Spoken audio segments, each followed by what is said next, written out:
సౌరవ్ దాస్, అభిజిత్ దుప్కే, అశుతోష్ రాంకా వీళ్ళందరూ చేస్తున్నది ప్రపంచవ్యాప్తంగా ఉన్నటువంటి భారత వ్యతిరేక శక్తులకి చేతిలో వీళ్ళు పావులుగా మారారు.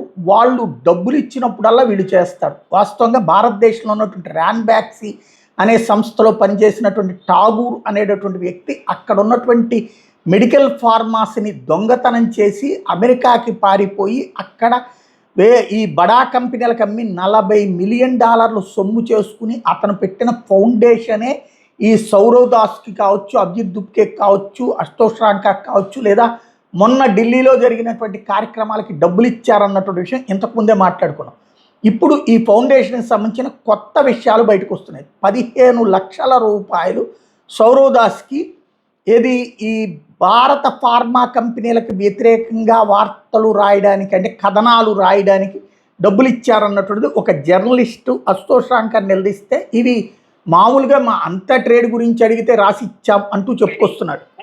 कुछ ना कुछ इंडिया में ऐसा होता है जो ऐसे एंटी गवर्नमेंट या कुछ ऐसे रिजीम चेंज वाले माइंडसेट से आता है, वहाँ कहीं ना कहीं ये बड़ा कॉमन नाम हमें दिखा है. तो देखा जाए जो आपने भी बात करी है इस चीज को लेकर काफी कुछ कवर हुआ है कि देखा जाए कि फाउंडेशन जो है वो भारत की जैसे फार्मेसी पॉलिसी या फिर गवर्नमेंट को लेकर उसने कई क्रिटिकल आर्टिकल्स हैं, रिपोर्ट्स हैं, उसने पब्लिश करता आया वो. तो क्या इस फाउंडेशन का सीजेपी या उससे जुड़े लोगों के साथ कोई ऐसा कुछ डॉक्यूमेंटेड कनेक्शन ऐसा कुछ है जो सामने आया है? हाँ, देखिए मैंने पूरा थ्रेड लिखा है तो मुझे पूरी डिटेल अभी मैं ट्राई करता हूँ कि आपको थोड़ा डिटेल बताऊँ. दिनेश ठाकुर करके एक बंदा है जो यूएस में रहता है. तो साल 2003 के आसपास वो रेनबैक्सी ज्वाइन करता है, इंडियन फार्मा कंपनी में.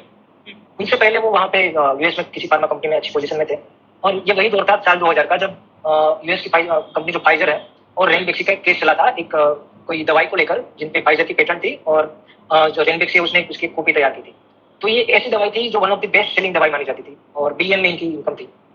तो क्या हुआ कि ये 2000 के आसपास जब केस रजिस्टर्ड हुआ उसके बाद 2003 में సౌరవ్ దాస్తో సహా వీళ్ళందరూ చేస్తున్నదే ఈవెన్ మొన్న ఢిల్లీలో ఫుడ్ అది ఏర్పాటు చేసిందే ఠాగూర్ ఫౌండేషన్కి సంబంధించిన అతను ఇప్పుడు తాజాగా దీని మీద లీగల్ యాక్షన్ తీసుకుంటా నన్ను ట్రోల్ చేస్తా అని చెప్తున్నాడు.